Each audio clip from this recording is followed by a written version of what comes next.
Hey everybody, I've been back in football, and this time I want to take some FIFA Pro Club seriously, and that's involved exploring styles of play, what makes them effective, what they need to work, and how to shut them down. Because I'm not joining some idiot's fucking club who plays 4-1-2-1-2, super narrow, can only counter-attack, who loses the ball every second pass. So, in my, I guess it's research, it didn't feel like it. But yeah, research your football strategy. You're naturally going to come across Total Football. The ball up into their half of the field much quicker. And when you hear about it, it's this mythical concept football you should only risk playing with an exceptionally talented squad. Which just doesn't make sense. If the stars have aligned for you, why not just play what's easiest to win with in like some good old caveman football? You know, whip it in, set piece, goal, or some counter-attacking with bright, sparky wingers who just run really fast. You know, they won't be able to play through you, but if they get ahead, they're even more of a threat to go even further ahead. And that's where it clicked for me. Formations and strategies, you know, it encourages and amplifies ways of dealing with football. Now, and if you look at the best ever Barcelona team, the 2011, 2012-ish era, and who their worst players are and what position they play, with Abidal, Puyol, Piqué, Pedro, Villa, they're not bad players. You know, they're all pretty good, but I think are all readily replaceable in that system. You know, you have to think a little bit about what the system is. And for Total Football, it's not based on a formation, but a rule set.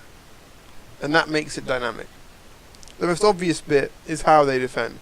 Instead of having a set number like 4-4-3 or 4-4-2, they have midfield +1 and outnumber them. And that lets them do things like high pressing, cutting out short passes, and then the ball gets pressured out wide and they only have to deal with long balls. And for them to deal with long balls most effectively, their defence is offence +1. So if they have 2 forwards at the halfway line, they have 3 back. If the enemy team has 1 up there, they have 2 back. It hides a deficiency in their ability to defend as deep banks, like you'll see with lower ranked teams. They go into like 4-4s, or 2 banks of 4, and just sit like 20 yards out. It'd be hard to get through. Their way of defending, or not defending, but it takes advantage of their energy and better technical ability and gives them an indirect form of defending. If they continually win the ball back and have the ball, like the Total Football mantra of if they don't have the ball they can't score is an indirect form of defending. The fun bit about Total Football though is how it attacks, because it's very fast and explosive.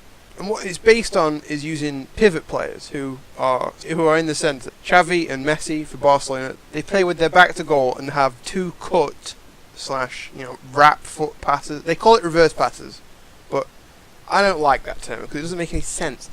But anyway, they have 2 passes that they can fucking play that like cut and go 100 degrees just behind them or whatever, and to the other 2 midfielders, or for Messi or the more forward of the pivots, the 2 wing forwards. And they play these passes when they're being tracked, because if they've got the back to goal, they walk to get the ball, they get tracked, they cut the pass. It's pretty much always played first time, and it's there to frustrate them and to create gaps. If someone tracks and they play a pass quickly, there's a gap there. And when they aren't being tracked, they get a chance to turn. And for Xavi, this opens up the whole pitch for passes.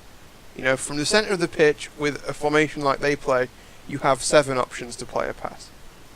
And for the higher pivot, Messi, it's more dangerous. If a defender tracks as they move up, there's a big space between the fullback and the next centre back for either like a good flick touch or a ball over the top from the person playing it who doesn't have to play the pass to Messi, or a 1-2 with the wing forward. And if they don't track it, they pick it up, turn, and run at the defence. I think at this point you can see why it takes an intelligent squad to play it, because you have to change things and react to things on more levels, whereas something like 4-4-2, you defend deep and exploit on the counter-attack in a very linear fashion. And even though there is some change of positions with things like deep line playmakers drop into the defence, or one of the strikers dropping into midfield to offer options and better pressure, there's a lot less of it to deal with. You don't have to think about as much. That's what I'm saying. So what do you think? Because I think this is a pretty solid idea of what it is. It's a rule set that has caused a really